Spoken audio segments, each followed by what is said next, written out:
সবাইকে ফিয়াদা টকারে আরো একবার স্বাগত। জীবন থেকে কিছু কিছু জিনিস যদি আমরা বাদ দিয়ে চলতে পারি তাহলে জীবনটা হয়তো আরো অনেক সুন্দর হবে, আরো অনেক গোছালো হবে। যেমন আমরা যদি চাই যে কখনো কোনো কাজে অজুহাত দেব না, একদম অজুহাত দেয়া জীবন থেকে বন্ধ করে দেন। আমরা যদি অজুহাত অ্যাভয়েড করি তাহলে দেখা যাবে যে আমরা কাজ নিয়ে অনেক দূর এগিয়ে যেতে পারবো। আর যদি সব সময় একেবারেই শুধু অজুহাত দিতেই থাকি, এই কারণে পারছি না, ওই কারণে হচ্ছে না, আসলে অজুহাতটা দিচ্ছি কাকে? আমি আমার নিজেকে। তো আমার নিজেকেই যদি আমি অজুহাত দেই তাহলে সেই জায়গা থেকে আমি কখনোই বের হতে পারবো না। তাই অজুহাত দেয়া বন্ধ করুন, নিজের কাজের প্রতি মনোযোগী হন। আর একটা কাজ করবেন, হতাশ যে মানুষগুলো তাদের সঙ্গ থেকে যতটা সম্ভব নিজেকে দূরে রাখবেন।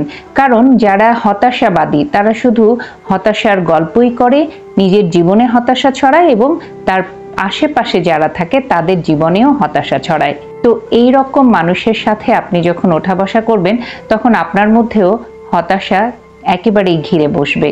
আপনি সেখান থেকে চাইলেই সহসা বের হতে পারবেন না। তাই এই সব মানুষ থেকে যতটা সম্ভব নিজেকে দূরে সরিয়ে রাখবেন। আরেকটা কাজ লাইফে কখনো করবেন না, নিজেকে শো অফ করা, অন্য মানুষের সামনে নিজেকে জাহির করা বা নিজেকে মনোযোগী করে তোলার চেষ্টায় ব্যস্ত থাকা। এই বিষয়টা যখন আপনার মধ্যে থাকবে তখন আপনি আপনার নিজের কাজে মনোযোগ দিতে পারবেন না, নিজেকে অনেক দূর এগিয়ে নিয়ে যেতে পারবেন না।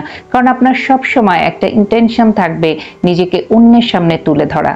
এই কাজটা থেকেও নিজেকে দূরে রাখতে হবে।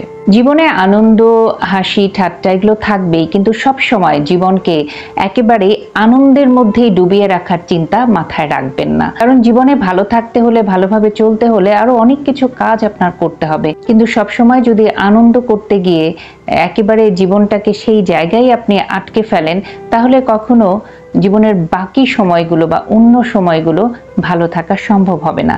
জীবনে একটা ব্যালেন্স, সবকিছুতে একটা ভারসাম্য রক্ষা করা। তাই আমাদের উচিত সবকিছুতেই একটা ব্যালেন্স করে চলা বা একটা ভারসাম্য বজায় রাখা। আনন্দও থাকবে, হাসি, কান্না, দুঃখ, কষ্ট সবই থাকবে, কিন্তু সবকিছুর মধ্যে আমরা যেন ভারসাম্যটা রক্ষা করতে পারি। আরেকটি বিষয়, কখনো আয়ের তুলনায় ব্যয় বেশি করতে যাবেন না, তাহলে জীবনে অনেক জায়গায় হোঁচট খাবেন।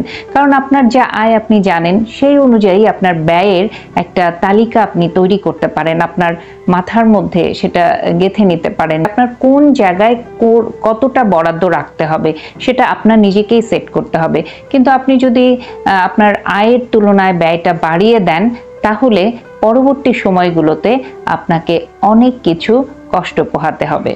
আয়ের তুলনায় ব্যয় যখন বেড়ে যায় তখন জীবনের অনেক কিছুতে ছন্দ পতন ঘটে, আর তখনই জীবনটা দুর্বিষহ মনে হয়। তাই সব কিছুতেই ব্যালেন্স দরকার।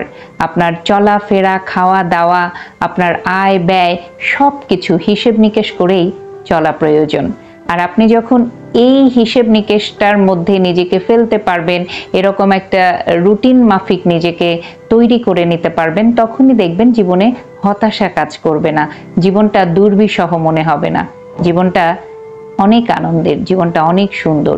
এবং সেই সৌন্দর্য যদি আপনি পেতে চান তাহলে এই বিষয়গুলো একটু হলেও মেনে চলার চেষ্টা করতে পারেন।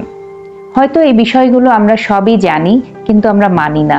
আমরা যদি একটু মানার চেষ্টা করি, যদি সম্ভব হয়, তাহলেই দেখবেন যে জীবনের অনেক কিছুতে আপনার ভালো লাগা কাজ করবে, জীবনটা ভালো লাগবে। ভালো থাকবেন সবাই। আবারও নতুন কোনো বিষয় নিয়ে খুব দ্রুত ফিরে আসবো। চোখ রাখবেন ফিয়াদা টকারে।